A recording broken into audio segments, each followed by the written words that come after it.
Okay, welcome everybody. Regular board meeting for Jan 13th and calling to order. First one, flag salute.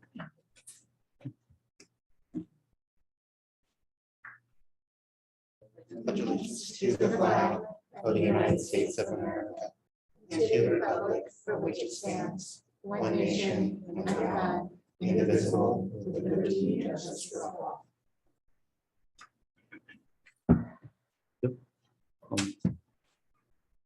Can we get the approval for board agenda?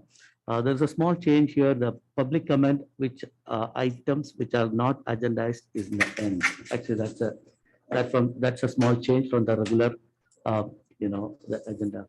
Can I I get can a? hardly hear you, Satish. Oh, maybe I'm putting too much. No, closer to the mic, maybe. Okay. Can you hear me now? Yes. Okay, sorry about it. Okay, so a small change in the, the agenda. Actually, typically we used to have the public comment in the public comment, which are for the items which are not agendized in the first. That has been moved to the end, actually. So still people can make public comments for the items which are agendized already. Okay, there's no change in that. So just I wanted everybody to be aware of that. That's a small change which we have made it this time. So can I get a motion for agenda approval? I move to approve the agenda as presented. Second. I'll second. Okay, any discussion, anything needed, or all in favor, say aye. Aye. Any opposed? Okay, agenda approved. The next one is the public comment on the closed sessions. Do we have any public comment for closed session? No, we do not. Okay, so we'll adjourn for the closed session and we'll be back by 6 o'clock. Thank you.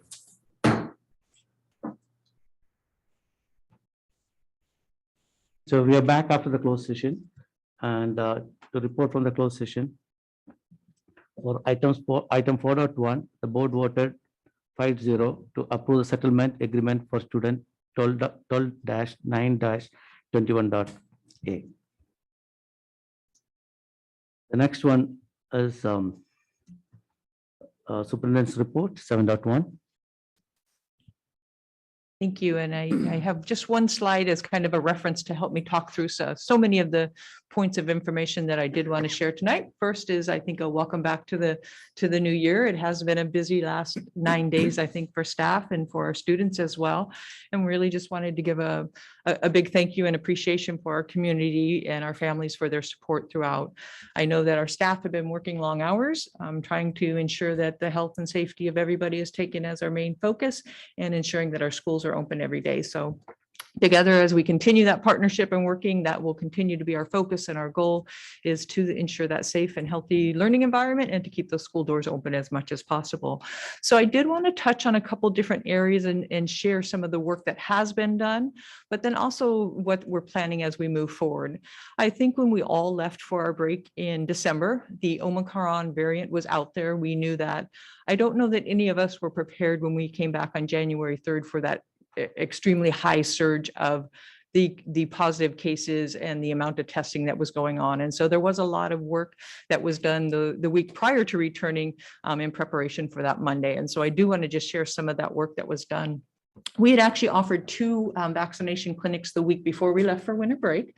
We held them at our elementary schools. They were in conjunction with the Santa Clara County Office of Education, extremely well attended. We had about 400 plus people taking part in the vaccination clinics. That included our students, our staff, our community members. They could get their either of their 2 doses of vaccinations, or their booster was also available at those 2 sites. When we returned the week of January 3rd, we also had 2 vaccination clinics, again, very well received, very well attended. Again, over 400 people took part of those vaccination clinics, and those again were open for our staff, our students, and family members and community members, and we did have a mixture of everybody coming in there. We will continue to work and offer vaccination clinics as much as we can. It has been a great partnership with the county. Again, we feel like it benefits our families and our staff and our students to have them right here offered at our own sites. And so we'll continue that as we go through the spring as well. The other piece is testing. I did want to spend a lot of time with testing because I think that was one of the big adjustments that we did when we came back here in January. We had began testing previous to our winter break. We were offering the testing at all of our elementary and all of our middle schools throughout the week. So every day there was at least 4 to 5 different sites that were offering testing. We had expanded the testing to offer it at our teacher resource center on Saturdays. And all of those testing sites were available for our students, our staff, and our community members. And we were at our peak, probably testing about 1,500 per week prior to our winter break. The week of January 3rd, when we came back from our winter break, we tested over 6,000 people at all of our sites and our TRC. In conjunction to that, we also had provided 14,000 take-home antigen tests to our students. And so that was about 20,000 tests that were being administered during that first week. And as would be expected with that amount of tests, we also saw an increase in the number of exposures that were coming forward. And so staff literally, for many of the days, were working around the clock to keep up with those notifications, receiving them, processing them, doing the close contact tracing so that we could notify everyone that was exposed. It was a challenge. It was days where we were behind and had to do 2 days worth of notifications. I know for some of our families, there was some frustration why they weren't notified the immediate day. And we can just say we were doing the best that we can with that circumstance. I think we are very fortunate in our district when we do look at the number of positive cases is that we are about at a 1.5% and 2% of our student and staff population that are actually testing positive. And again, the work that we were doing last week really was the result over the holiday break where there was a lot more interactions. And so we are fully caught up with the notifications. Some of those notifications that came in late, families didn't notify us immediately when there was a positive COVID case. As soon as they did notify us, that triggered the contact tracing as well. So I think it was just really important for you all to know the amount of testing and work that went in for that last week. We have tried to adjust some of our notifications. I know that within the last couple of days, we modified our notification. And again, it was a means to be very effective and timely in getting those notices out to everyone. We went to the mass notification. So the last 2 days, every morning, all families, all staff are getting notified of any of the exposures that are happening on their sites. We apologize for our families that don't want to receive a notification and have to scroll down to find their particular student school, but it is a way that we can get that notification out immediately. Families have an opportunity to check to see and then follow whatever status their child's vaccination is. That's really where that partnership and work that we need to have with our families and community, because you as a family know better what vaccination status your child is. A staff member knows what their vaccination status is.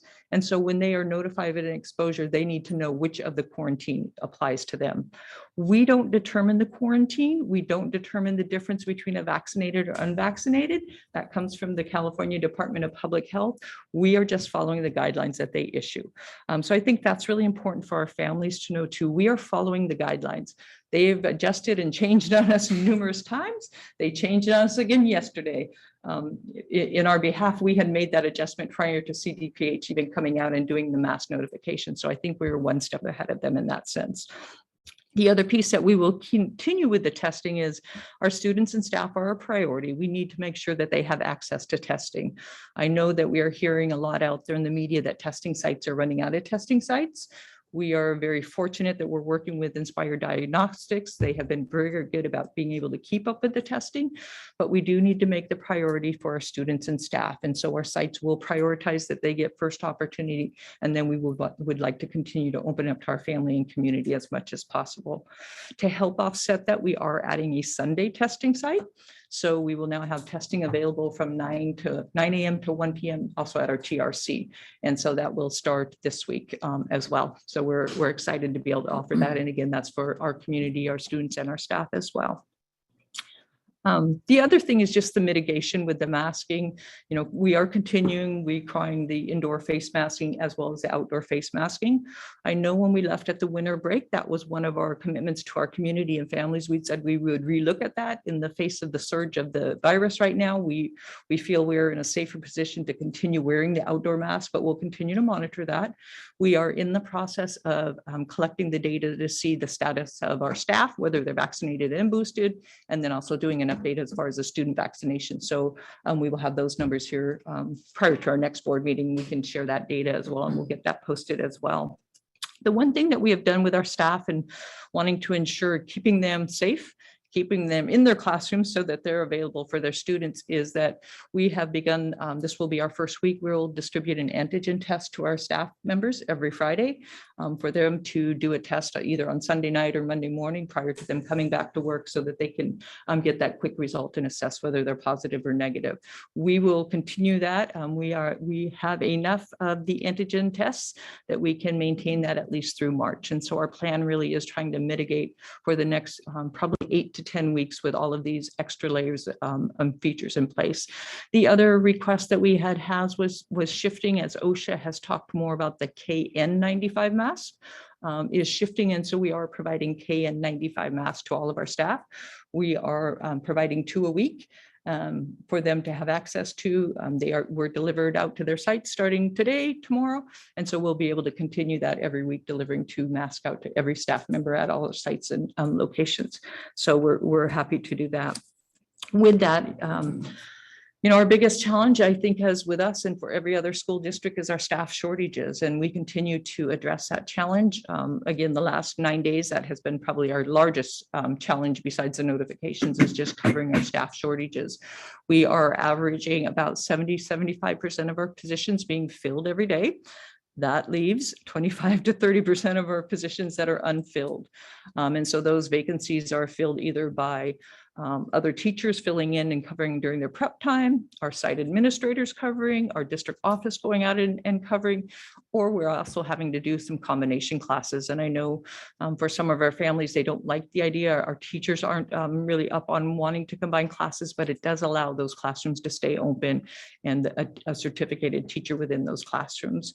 We have had some positive feedback from our subs, so we have been able to offer and hire some additional subs here in the last weeks. That helps. We have also looked at our professional development calendar for the next weeks. We've canceled all of our PD to free up our subs so that they're there in the classroom to help address the teachers, but we will need to continue to monitor that. That is a daily check-in when we start looking at 6 a.m. to see the number of vacancies and start distributing out. I do know that it's had a big impact on our sites.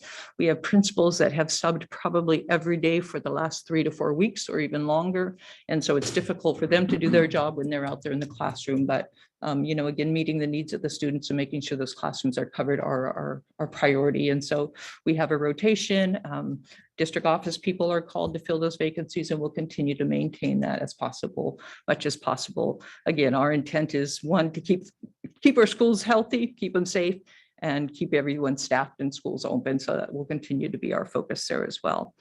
The other piece that I know has come up and out there in the news and lots of conversations about school closures and or shifting back into the distance learning. So I did just want to address that in that CUSD offers an independent study. We still have about 200 students that are taking part in our independent study.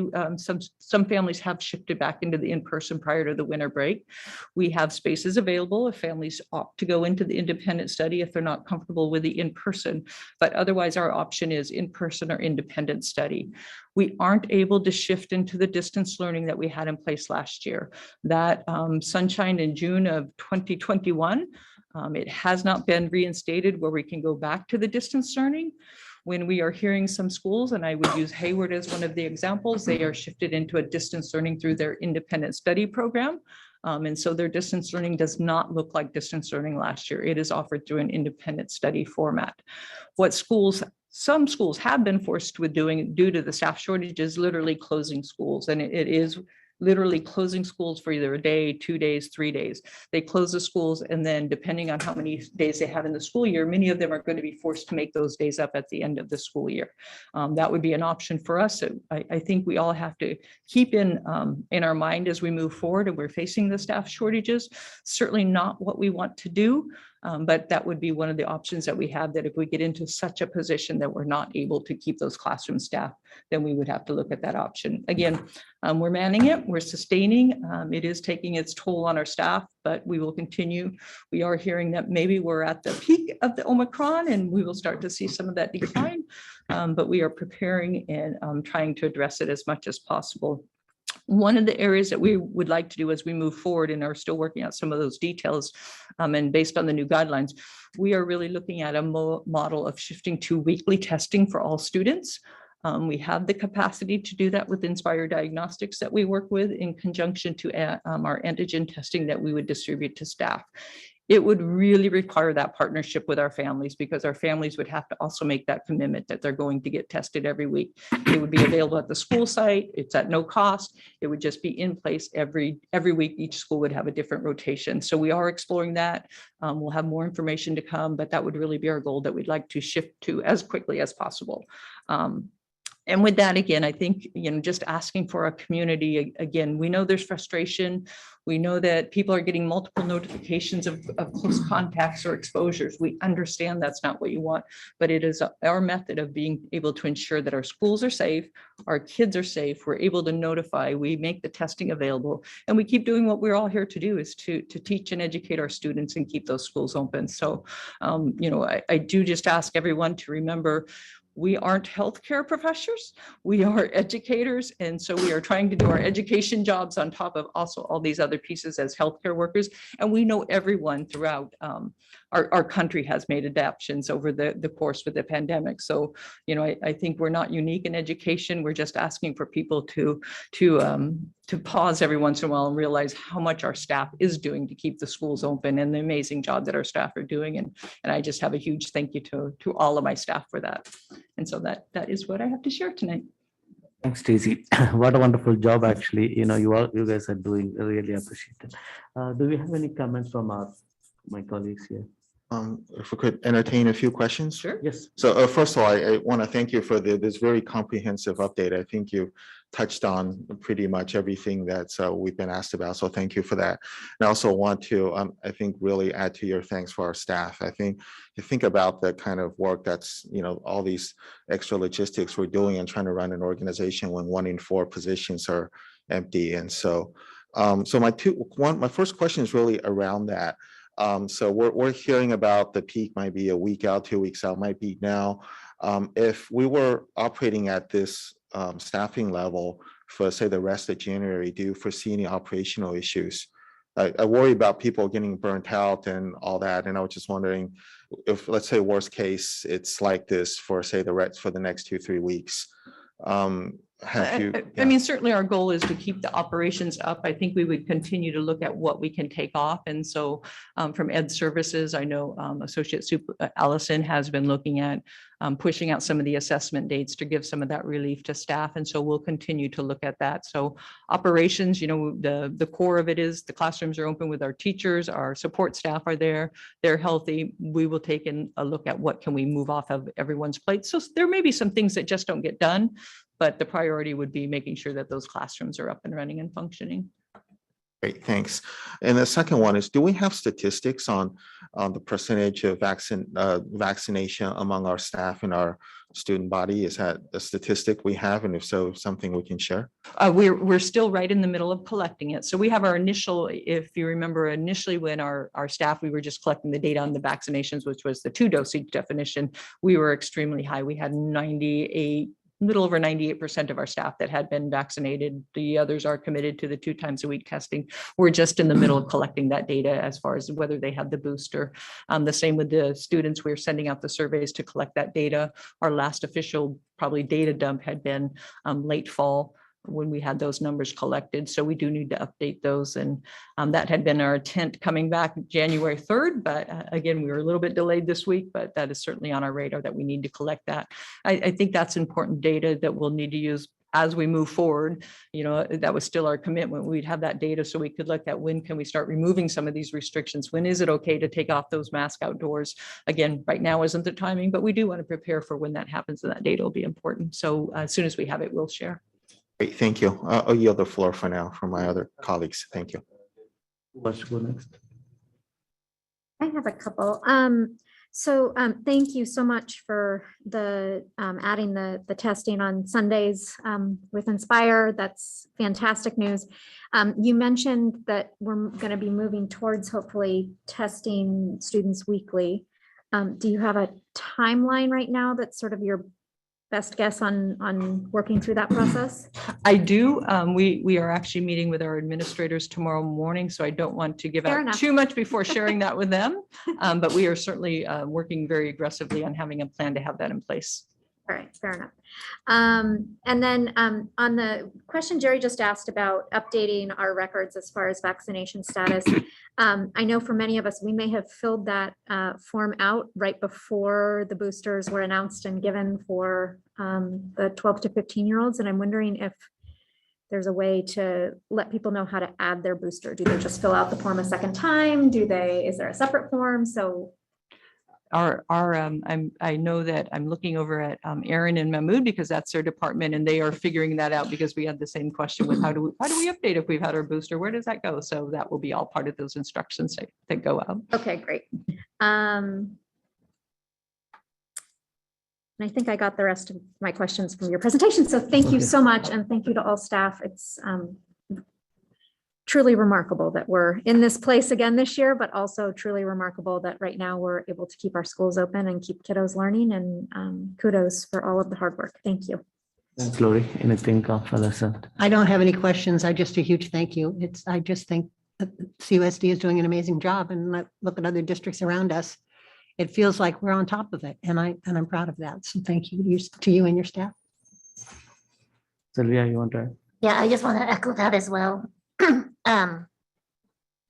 Because I know that CUSD was one of the only districts even offering daily testing during the holidays. So, and even to offer it on New Year's Day. So much thanks to the team, to the staff for all the work and all the planning that's been going into it. I had a couple questions. I guess the first one is about substitutes. And I know that we've been sending out, or the district has been sending out more calls for parents to come in or for folks to sign up to be a substitute. And my understanding is some of the requirements for subs may have changed with kind of recent things from the governor. I'm not exactly sure if it was the governor or the county or where that information may be coming from, but is it going to be easier for folks to sign up to be substitutes, or can you, I know we have some parents who are asking how to do it and how they can help. Do we have some sort of, I don't know, tutorial for them to do it, or a way to make it easier for a lot of our parent community that have, said that they're interested in helping? Yeah, I appreciate your asking that. I did mean to highlight that. So Governor Newsom did put out an executive order on Wednesday that does expand and remove some of the restrictions. And it really was a way to lessen the burden of trying to find substitutes. The one requirement is that we had to provide a written statement signed that declares us in need of these exemptions. And so that just went up, ready to go on our website today, that we did declare our statement that we are in need of that.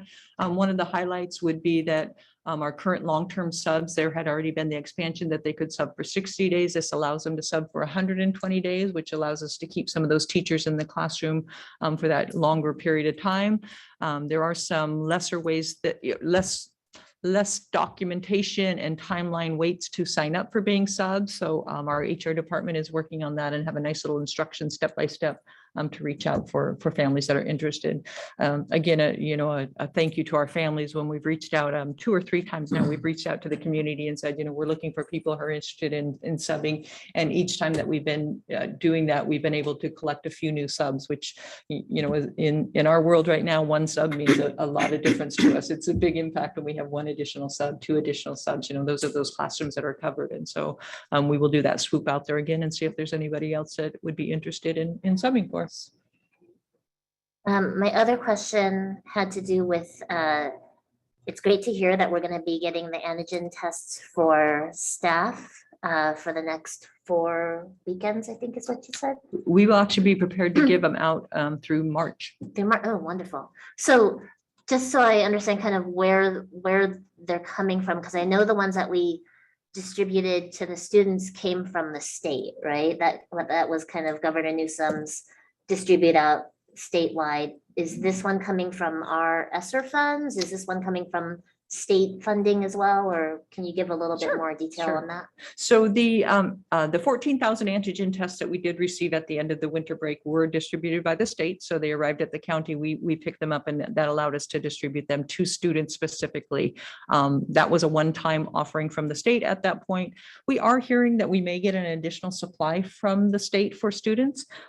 However, all of our antigen tests that we're purchasing for our teachers are coming from us. We're using our COVID, our ESSER2 funds, some of those additional COVID funds that we have received, which that was what the COVID funds should be used for. In addition, we've also ordered another round of antigen tests to be able to distribute to every student for our February break as well. That's that long week off. And so we want to be able to have an antigen to pass out to every family on the Friday and ask them to test on that Sunday or Monday before they return to school. So those are all on order. We were fortunate, we found a local company that had a supply, and we've been able to use our own staff to drive out and pick them up. And so we are just very happy that we were able to secure those as quickly as we were. Great. I've got one more Yeah, question. sure, if that's sure, okay. sure. So my last question has to do with, there's the latest instructions on the testing at the different sites that goes out to families says that you're prioritizing students and staff, although you want to continue offering. So first of all, it's amazing that as a district, we're offering it to everybody in the community, not just the student, not just the staff, but their families as well.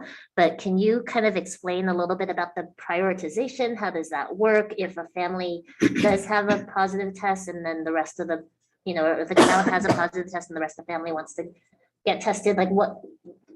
Give a little bit more insight into that for us? Yeah. So when we were initially looking at prioritization, our TRC is very heavily used for our testing in the mornings. And so what we were finding is we would go, and when they opened up at 7:30 in the morning, the line would be composed of family members, teachers, and students. And so we want to give priority to get the teachers and the students tested for that initial first hour, because then if they do test negative, they go on to school, they go into their classrooms, and then we would open up to the families as well. So that's where we're really looking at that prioritization. If we do shift to testing weekly, the one side that we would have to give up is that we would not be able to probably accommodate our community and families during the weekdays, but we would still continue to have the Saturday and Sunday clinic open for their testing. So that would be our trade-off. If things got better and we were able to offer it up to families during the weekdays, we would, but our initial priority would be those weekdays would just be for our students and staff. Got it. Okay, great. Thank you. Thank you. Thanks, Sylvia. And I think everybody thanked a lot, and no words for that. And I have a couple of questions again. I think coming back to the parent volunteers, and we want to thank parents. Actually, a lot of mails we are getting that they are willing to. So we used to have the restriction of 25 volunteers. I'm talking not sub, I'm talking in general about volunteering, right? So with the shortage of staff and support people around, a lot of parents are ready to do it. And we used to have the restriction of 25 volunteers per site and so on, right? So are we relooking into all those stuff? And how can we, there are a lot of people ready to help us out. How can we bring them soon and make sure they are safe, as well as our students and the staff are safe as well when they're coming? So based on a lot of demand from parents and input from parents who wanted to volunteer, and from our site saying we really do rely on our volunteers, we had really relaxed that limit on the number of volunteers and left it to the sites to determine what is their need. We do want to be cautious in limiting the number of visitors on a campus. Again, that's still our first priority, is to make sure that our students and staff are safe. So the sites do have the ability to have volunteers as they need. Where we will likely need some volunteers, and we'll reach out to our parent community, is if we go to this weekly testing, we may need the parent volunteers that are able on those sites to help us not administer the test, but just doing that whole process of lining up and getting them set to have their tests. So we will be incorporating that as we move to this. Hopefully when we move to the weekly testing, we will be reaching out and having opportunities for our families to volunteer. I know from each particular site, they may have different needs. So to say, we need a parent volunteer across all of our sites, we really do leave that to the sites to determine what their needs are and work with their parent volunteers. So if we have parents out there that want to volunteer, I encourage you to reach out to your site and see where you might fill that need. Thanks, Steve. That's really good. And the second one is like, the independent study part, right? So we have been having a procedure and things like that. Now, with this increased demand, or probably they can have any demand for a short-term independent study, for example. Okay, are we going to relook into how independent study is going to work? Are we going to modify the way which it is going to go? Are we going to have some additional staffing for that? So we haven't seen an initial influx of requests or inquiry into our home study, independent study program, which is offered in lieu of the distance learning program that was in place. We're still right at about 200 families that are taking advantage of that. Again, we have space available if families do choose to it. Knowing that, many of our families have said if they do enroll in the independent study, what we've said is we wouldn't guarantee their spot back at their school. And I understand some families may be hesitant to go into independent study because of that. But again, it's there, it's available for families to look at. The other one is looking at our families that are just uncomfortable coming back to school. We recognize that. We are trying to work with them so that if you are keeping a child home because you're sick, that you're able to access the homework after day 3. So on day 4, you're able to get the homework. We are also exploring with our independent study if we can have the availability from a teacher to provide, it would almost be a study hall or a tutorial session that's available every day for students who are out. It wouldn't be provided by their classroom teacher. It would be a designated teacher that a student could log on to for questions for their homework or, just wanting to sit in a group on the screen of other first graders to do their work. So we are looking at how we can provide that. We started to work on it before Christmas. Again, last week put us on a little bit of a pause, but that is certainly one of our desires, is so that we can help support our families that are out when either they are infected with COVID or whether they're choosing because they're sick and precautionary as well. Thank you very much. Any more, Jerry? Yes. Just have a few more. Yes. Thanks.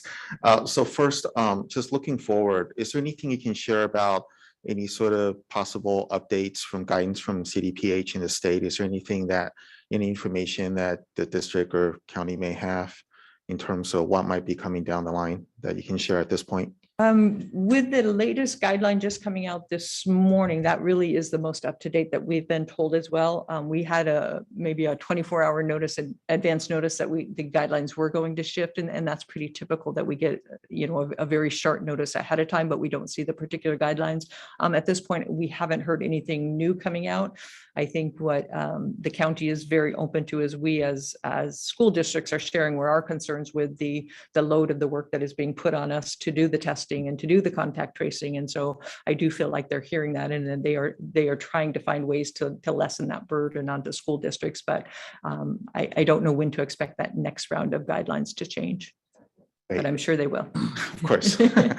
My other question is, so we've been contacted, I think the board overall, with some parents that have concerns about their children getting vaccines, and then the sort of the differences in the policies and how we handle unvaccinated students versus vaccinated students. And earlier in your presentation, I just wanted to kind of maybe double click on that a little bit to highlight that our policies, the differences in policies are really driven by the CDPH guidelines. Then That's correct. Absolutely. So, what we tried to do is we know that our parents know best what status their children are. And so what was taking us so much time last week was us trying to find out what their vaccination status is. Our new notification really does say, here's what the guidelines are saying by CDPH. You as a parent know what your vaccination status of your child is, which one of these does it apply to? And so everyone is getting the same notification now. We're not sending out different notifications. Everybody gets the same notification. We are, trusting everybody that's going to apply it equally. So we don't determine if there's a difference between a vaccination or unvaccinated student. That all comes from CDPH, and we're obligated to align. Thank you. No more questions. Thank you, Satish. As far as what you brought up about space is still available in independent study, but that for many families, they may just be looking for some additional support when they are keeping kids home, either because they're quarantining or because they are keeping them home while they have symptoms, and then maybe seeking out a test or their healthcare provider's advice.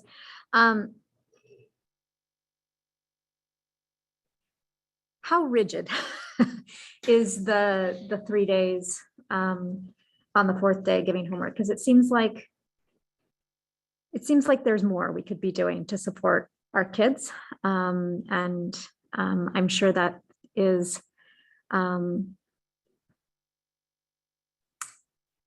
a an ask that,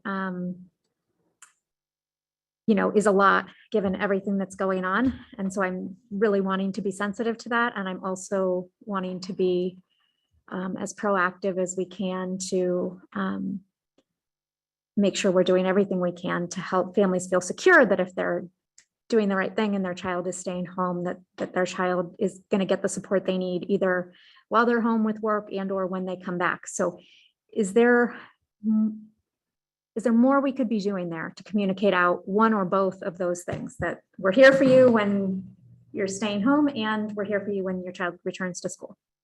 And I understand that that is a concern. We really are trying to emphasize if a child is sick or not feeling well, we want them to stay home. From parents are concerned that they're going to get behind work. I think one of the benefits or positive sides was when the latest guidelines did come out and reduce that quarantine down from the 10 to the 5, that it did have a big impact in cutting down the time that students are out. Our teachers, for the challenge for them, they are continually, every day is a different composition of their class with students coming in and coming out. And so to expect to have the ability to immediately offer homework, it is an added challenge, especially on right now. We're just trying to keep our teachers healthy and in the classroom. In the ideal world, we would try to be able to provide more support. And it's not something that we're saying we're not, but right now, under the education code, as far as providing homework when a student's out, it does say on the 4th day. So we are following everything that we can and just trying not to overburden the teachers, but still helping to support our students as well. So we will continue to look on that, but that is a challenge for us. Just again, every day I know that teachers have different students in that classroom, different students out. And so trying to manage that while still managing the students that are there in person, it's difficult. And I know our teachers are amazing and I know they are working so hard right now. And I think maybe part of what's on my mind is just, is there more we could do to communicate what I know our teachers are doing to support our kids? Like, we know that you're going to be worried about your child missing school, and we want you to know that our teachers care very much about that and are there for your kids to help them with, any work that they might miss. I mean, I trust that our teachers are doing that. And so I guess I'm wondering if there's not more that we could do to make sure that message is out there loud and clear, so nobody's having that be a factor in deciding whether or not to, send their child to school. I think it's important in our communication. Again, I know that we've been saying, please stay home if you're sick, but we want families to know that, yes, it really does mean we want you to stay home and it's sick and it's okay. We understand you're going to miss a couple of days of school or, 5 days of school, but we really do want you to stay home, and we will work with you to make sure that you get the work and you get caught up and you don't get behind. Anything, Phyllis, Sylvia? Okay, that's all I think from- that was the longest superintendent report. Yeah. There's a lot going on. Okay. Thanks a lot. I really appreciate that. Okay, so we'll move on to the next one. I think prior to that, I want to make sure that, for any public comments, there is a online comment that should be submitted, okay, before starting of the agendized item. Okay, thank you. The next one, we have 702, classified employee of the month, Donna Bills, and who's going to talk, Mike? Hi, good evening. Thanks for letting me zoom in. It's nice to be here tonight. One of the things that's a lot of fun with my job is being able to recognize excellent employees in the district. And so tonight, we're going to recognize one of our great employees here. Our employee of the month is Donna Bills from Maintenance and Operations and Transportation Specialist. And the following was written about Donna. She is a great person. She's always helpful. She's always ready to help out, and she has a great attitude. And here to speak about Donna is Dana Inyo. She's our Director of Business Operations, and she works with Donna every day, so I'm sure she has a lot of great things to say about Donna. Hi, everybody. Okay, so I'm not really good at public speaking, but if I could carry a tune, I would have sung this poem to the Richie Valens song, Donna. But lucky for all of you, that would be a no. So here, can you hear me? Yes. Okay, so here I go. I know a girl, Donna was her name.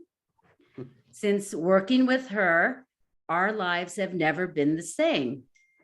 On behalf of Todd, myself, and the Vista crew, congratulations, Donna, on being our classified employee of the month, recognizing you for all the things you do. Donna is considerate and kind, and you can get out of any and can get you out of any emergency drill bind. Donna is synonymous with dependable, and if the situation warrants it, she can be bendable. She is our contract queen, meticulous, mindful, but never mean. She will get her point across, but in a soft-spoken voice. If you have a question in operations, she is our go-to choice. Her attention to detail is a definite plus. She is humble and does her work without a fuss. If you have a question, Donna is a great resource. She is like our very own Google and information power force. From all of us to you, Donna, we are happy you are an integral part. The Vista crew loves you from the bottom of our hearts. Again, thank you for all you do for the district and for us. That was great, Dana. Okay, I'm gonna head off now because I have to do warehouse work now.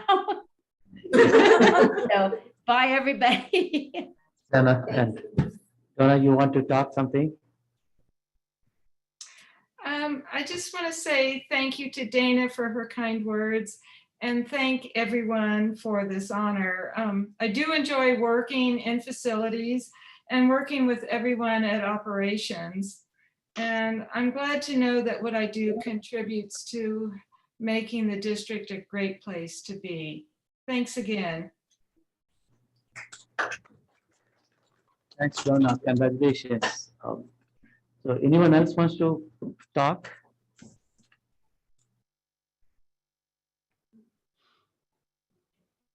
Okay, we'll go ahead then. Thank you very much, Donna, and I appreciate.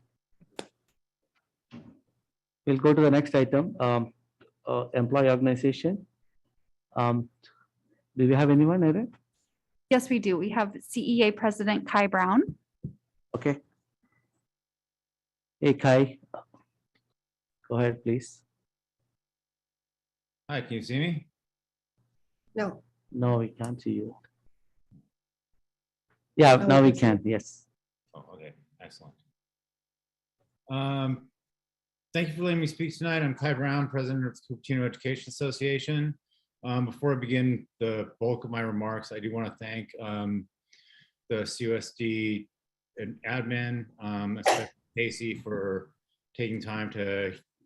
always taking time to listen to me and oftentimes to take my suggestions to heart and implement them. So thank you very much. So here we are in 2022, and I'd love to say it's Happy New Year, but so far that hasn't been the case. The new Omicron variant has torn through CUSD and has been very challenging. I think it's safe to say we are all doing all we can to keep schools open. Teachers have worked tirelessly to keep the schools open. As you know, the extreme lack of substitutes has required teachers to bear the burden of additional responsibilities when other teachers are absent. In middle schools, teachers have been teaching their colleagues' classes during their prep periods. In elementary schools, teachers are taking on additional students when their colleagues are forced to isolate from COVID infections. This requires additional preparation on part of teachers to ensure that all students continue learning. Needless to say, this puts a tremendous strain on the teachers and our whole education system. One of the ways our community can help, and this was mentioned before, is they can sign up to become substitutes. All you need is a bachelor's degree. This is truly a crisis, and never have the words "it takes a village" been truer. On another note, we're about to start negotiations over compensation. I want the board to understand that for the last 3 years, teachers have been working under unprecedented conditions and have remained loyal to CUSD. This year, inflation has risen 7% since last December, while teachers have not received a raise in the salary schedule for the last 2 years. Don't you think it's time to recognize the teachers' dedication and struggles? It's nice to hear that you appreciate us, but without a raise, living in the Bay Area is unsustainable and you will lose your staff. Thank you for letting me speak.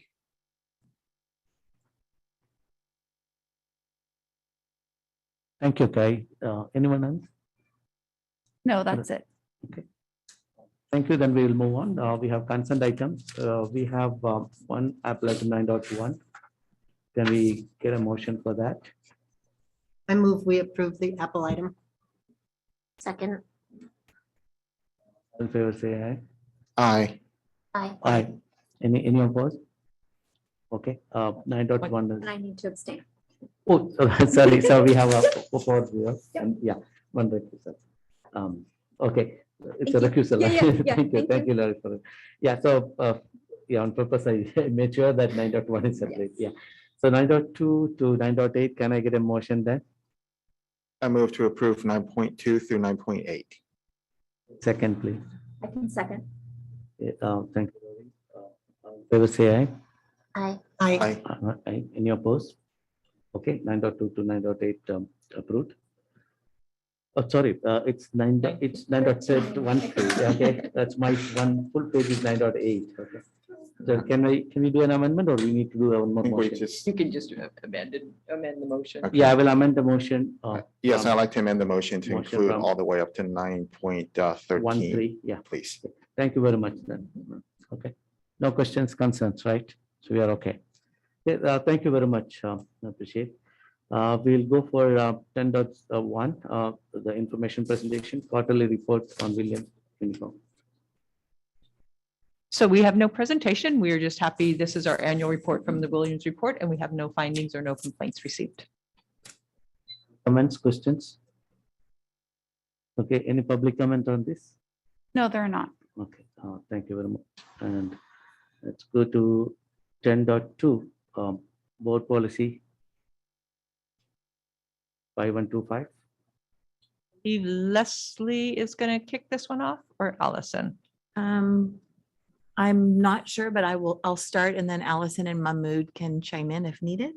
So we're going through the process of looking at which board policies need to be updated. So over the next couple months, we'll be bringing some bundles to you. And this was one that we needed to get done in a faster way. So, or more sooner than some of the others. And so we're bringing forward the student records board policy. We've also taken a look as an executive cabinet at the administrative regulation. And so this is a first read. And Mahmood, myself, and Allison are here to answer questions if you have any. We had DWK look at it also to make sure that it was aligned with CSBA policy. So we've had a lot of vetting from our experts and are very comfortable bringing forward the changes tonight.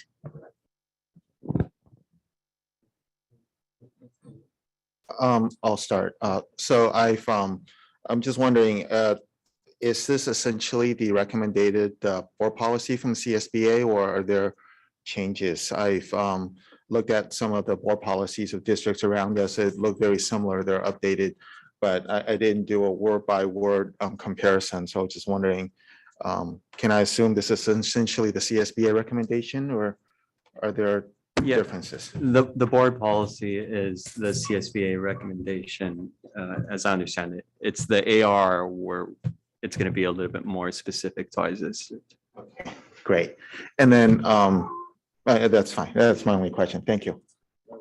I don't have any on this one. Thank you, Satish. Anything? No questions from me. Sylvia?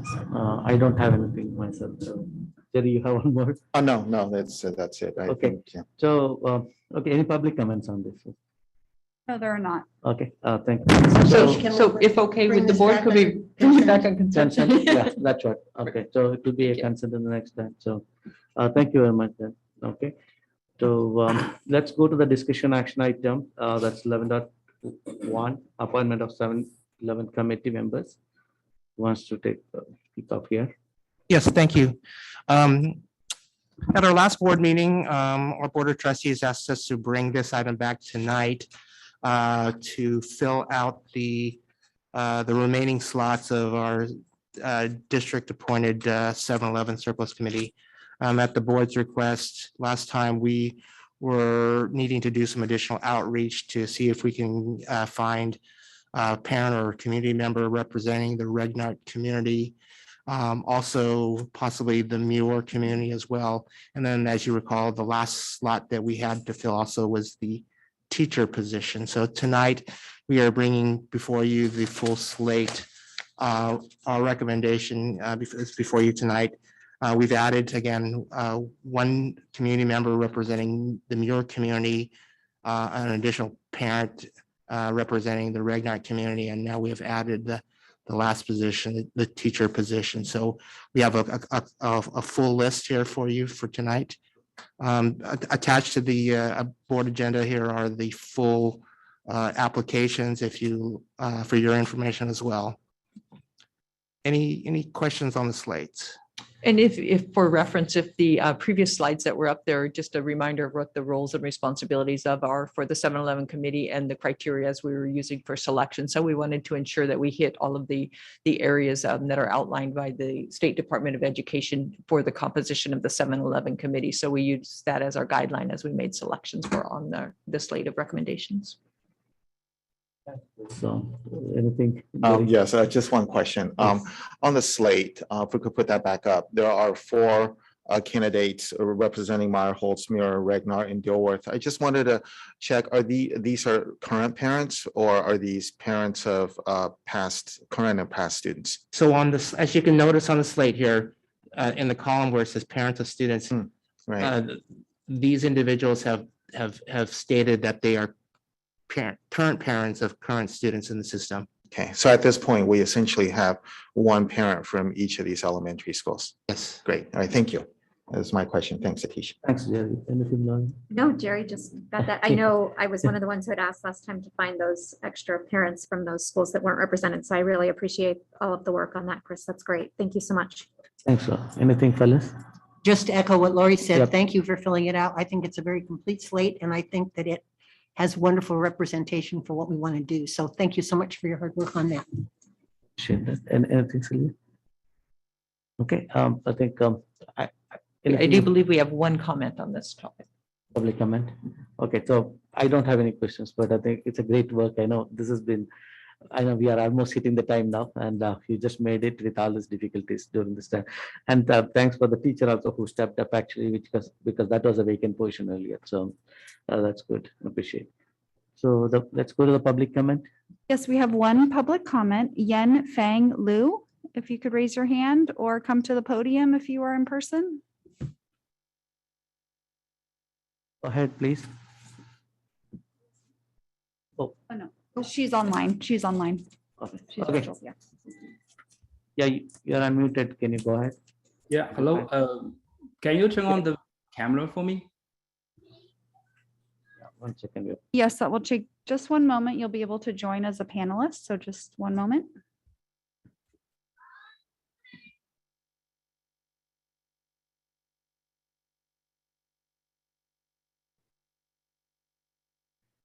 You should be able to unmute yourself now and also turn on your video.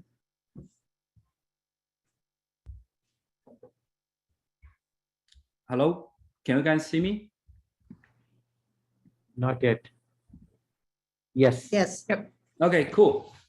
Well, first of all, thank you, board member, for allowing me to make comments, and thank you, the officer who helped us on collecting all this information. Thank you for all this great work.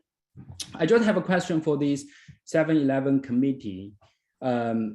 So for the 7-11 committee here, the purpose for the committee is dealing with the property of Meyerhouse plus Ragnar, because those 2 properties are actually the property will be shut off for the schools.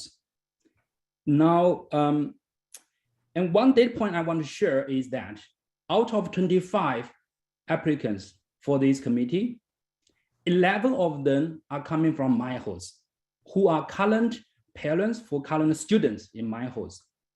11 out of 25.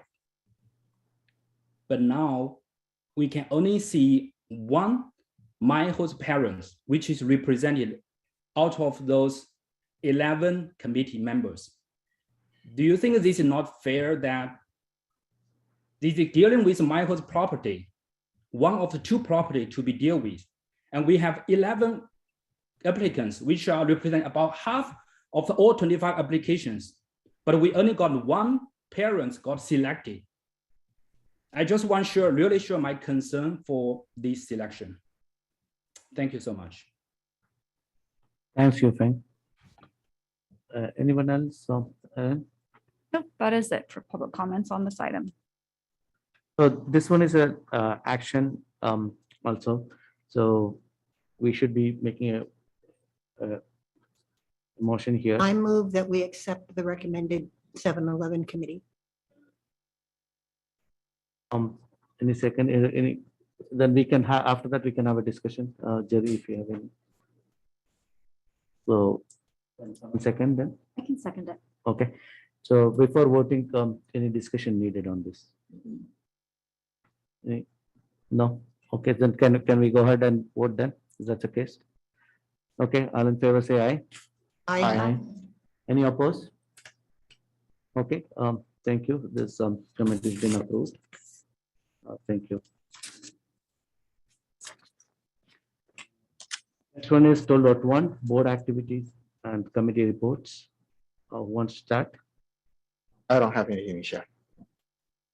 Sorry, you have? So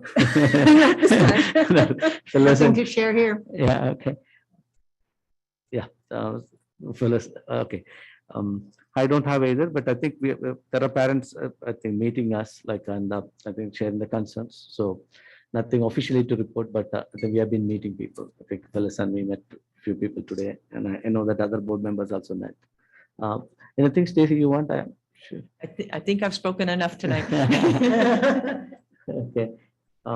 So next one is agenda setting. I No, think we prior have to the that, public okay, comments. 13, okay, public comments. So this is the one which, general items, which is not there in the agenda, whatever we are talked. Okay, so any other comments, what is not agenda is you can give it here. And we wanted to limit this for 30 minutes. So depends upon number of people, we will, the timing can be adjusted. And do you have anybody? Yes, we do. We have 11 public comments. Okay.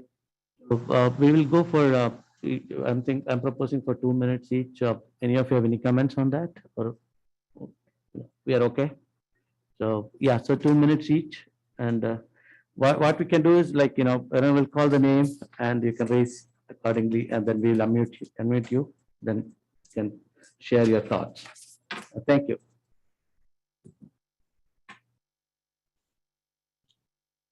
All right, we have San R, Julia Zhao, Wendy, and VP. If you could raise your hand if you're virtual, or if you could make your way to the podium if you are in person.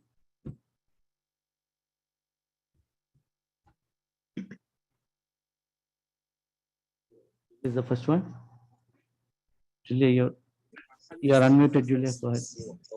Hello, Yes, we can hear you. is that this is Julia? Is that my turn? Yes. Oh, hi.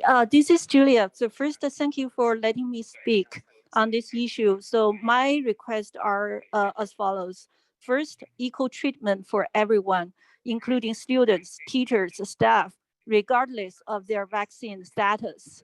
Because vaccinated person, even asymptomatic, can still be transmissible for disease. Second, I request online school accessible for quarantined students. Last, I request transparency in data. So the data collected by the district, including, for example, the number of cases with or without vaccine status, should be published for every family to access, ideally on a daily basis. So that's all. Thank you. Wendy?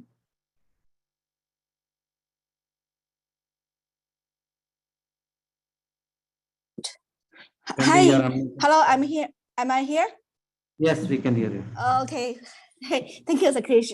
Thank you for everybody that taking my like a talk like today with many board member, and I heard that the message will transfer to the superintendent, Mrs. Stacy. Thank you very much. I want to try to say this fast. So actually there are tons of evidence showing that multiple vax. Oh, I forgot to introduce. I have a MD degree. I work as internal medicine, and I work in ICU also has many years experience on that. I know a lot about the disease, and I know a lot about this vaccine and all the background. So okay, so tons of evidence shows that multiple vax maybe bring more like a viral load in people's pharyngeal, like those places. That make them more like transmissible, not even, or at least equal to the others, those non-vaxxed. And also they are not showing the symptom that make the transmissible more like viral. So we should be treating those people like equally, and even states and CDA, PH, and the CDC, all the policies are not they're not same. That keep changing. So sometimes they conflict each other. So there always room like to adjust for local government, and such as Palo Alto, they are not doing any vaccine. Sorry, Palo Alto, they are not doing like testing right now, and Milpitas will transfer everybody to online. So there's always like room for us. So if we cannot make it like lesser stricter, but we can make it a little bit like stricter, but more time efficiency, cost efficiency, and more make everybody help like equal, like make people kids like study more effectively and more like happy. They love each other. That's what we are education that for, right? I haven't finished. Thank you, Wendy. You can send us a mail as well. Okay, the next person, please. Is it VP? VP, you're permitted to talk. Hello, good evening, everybody. We all know that there is a surge in COVID-19 positive cases in CUSD. To break this chain, can we have compulsory next 1 week shutdown? Technically 4 days, as we have holiday on this Monday. If not, I request you to grant excuse absence for the next week too, as we parents are not comfortable sending our kids to school, especially after 3 days holiday. Another option I would like to suggest to the board is that can we have half-day school skipping lunch, as we can avoid no mask gatherings during lunch breaks, especially in middle school, as there are the cases increasing daily. As you already know, in middle schools, kids have cooking as a part of exploratory wheel elective. Can we skip cooking during this surge peak period? Because I am not comfortable that the handling the same dough by 24 plus kids at this time. If possible, please can we change the PF changing uniform policy, because I know that many kids are removing masks in the tightly spaced changing rooms. I fully understand that you all are working so hard to keep our schools open, but for the safety of students, teachers, staff, and entire community, please think over about the shutting 1 week off. Thank you, VP. Erin, can we get the next 3 people? Yes, our next group of people is Lisa Valera, Mark Lowndy, SP, and Andrew Cow. Lisa, you're Hi, unmuted, can you Lisa. hear me? Yes. Can you hear me? Yes, we can. Hello? Okay, thank you. So first I wanted to thank the district for finally agreeing to provide the KN95 masks for staff members and for obtaining the additional at-home test kits. I'm also pleased to hear that the district is planning to provide the at-home test kits to students prior to the February break. However, this is not enough. Today, I only received 2 KN95 masks, which is not even enough for 1 full week of school. I hope more masks will be delivered soon. I also received one take-home test kit today with instructions that one test kit will cover 2 weeks. If I'm asymptomatic, both tests need to be taken to increase the likelihood that my results will be accurate. If I have symptoms, then I shouldn't be going into work anyways. Though I appreciate the district wanting to be responsible for notifying both families and teachers about close contacts, this is obviously an impossible job, and the notices are not being sent out in a timely manner. Due to the statewide substitute shortage and ever increasing number of teachers testing positive for COVID, we are severely understaffed and undersupported. At DeVargas, where I teach, our reading specialist is being asked to sub in a different classroom every single day, making it impossible to do her job. Classes with no teachers are being split and put into other teachers' classrooms, only creating greater risk of exposure for both students and staff. It has come to the point that so many staff members are out and not enough teachers remain that students are being distributed into classes in grade levels above and below. How can I effectively do my job if I'm constantly being asked to take on other students? What we are doing right now is not working. Please find another plan before February break. Thank you. Thank you, Lisa.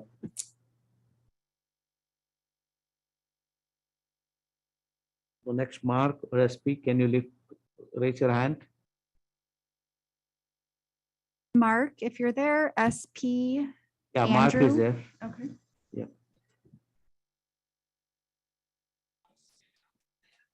Mark, go ahead, please. Yeah, hi. My concerns were actually addressed earlier in the session, so I'm going to cede the rest of my time to the next participant. Thank you. Thanks, Mark. Appreciate it. SP, are you there?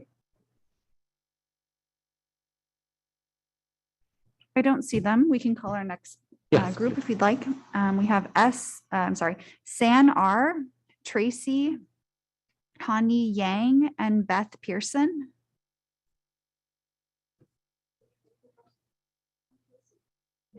First, I thank everyone for letting me speak here.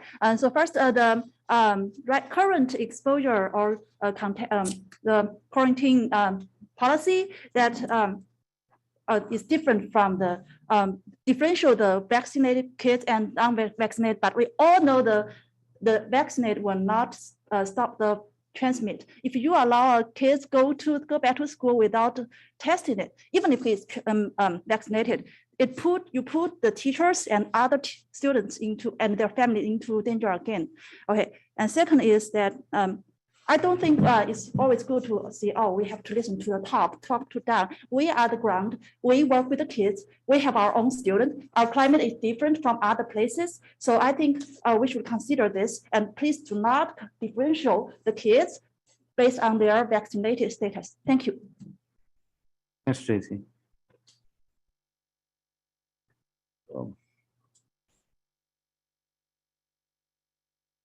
Calling once again, San R, Hanyi Yang, and Beth Pearson.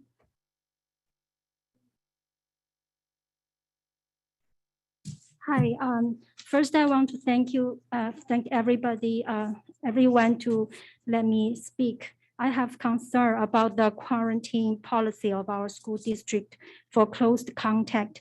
I think this policy is not fair for unvaccinated students, and it's not safe for vaccinating the students too. First is the fact that we all learned that during the past few months, since people started to take vaccine, even you get fully vaccinated, you can still be infected.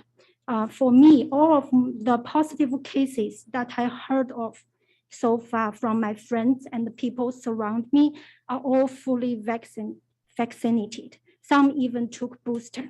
So based on this fact, I think that the purpose of the quarantine is to prevent the disease from spreading. And since the fact is that vaccinated people still can get COVID, so how come vaccinated students do not need to test and they have to go to school after they exposed to it? And how come the unvaccinated students, they have to quarantine even though they were wearing masks and don't have any symptoms? I think the quarantine policy is not based on fact. It is based on prejudge, based on vaccine status.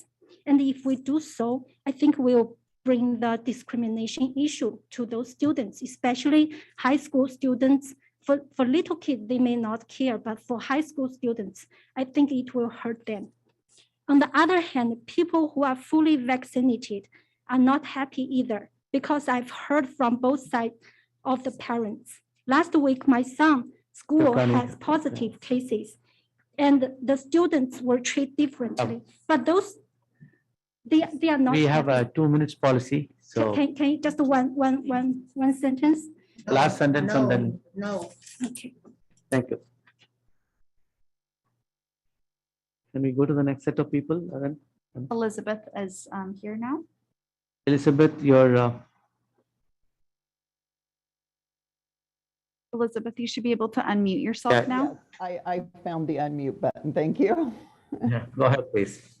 Okay, my name is Elizabeth Pearson. I've taught in CUSD for 19 years, and I've lived in the Bay Area for many, many years, more than that. Over the years, we've seen this area become more and more expensive. In order to survive and live in this area, teachers need to have compensation. My husband works in a neighboring school district, has his medical fully paid, and the teachers in his district have received the following salary raises: 2018-19, 3%, 2019-2020, 2%, 21-22, 3%. Cupertino schools pay a percentage of their medical, and they do not receive they have not received a raise on salary for the last 3 years. While one-time bonuses are very much appreciated and give temporary relief, they are but a Band-Aid on a deeper problem. They do not help teachers in the long term. They do not carry over to the next year, and they do not go towards retirement. I make less now than I did in 2018, 2019, yet the cost of living has continued to escalate in this area, and inflation is now at an all-time high and will probably get worse.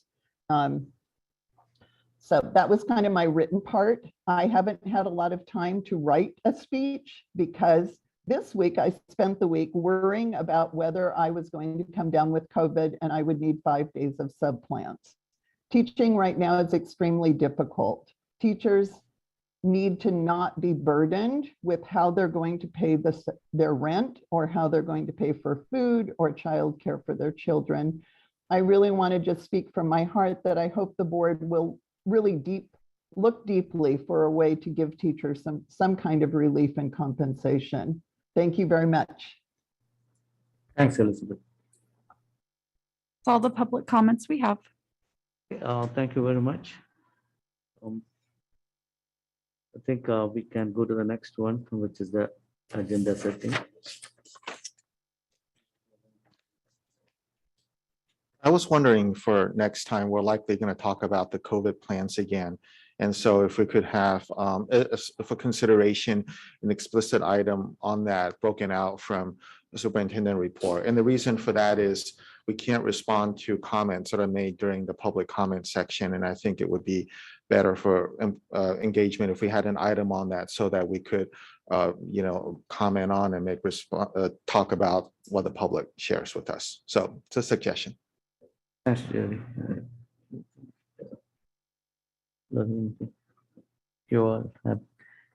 No, I agree. I think the COVID-related data, I think probably that's a heart of, I think everyone wants to understand and where we are going.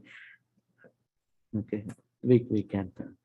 Happy to do that. We actually have the back-to-back. We have a board advance, and then the following day we have a board meeting. And so we also had not had a school update on this particular board meeting, but we will have that added on to the February 3rd board meeting as well as a COVID item.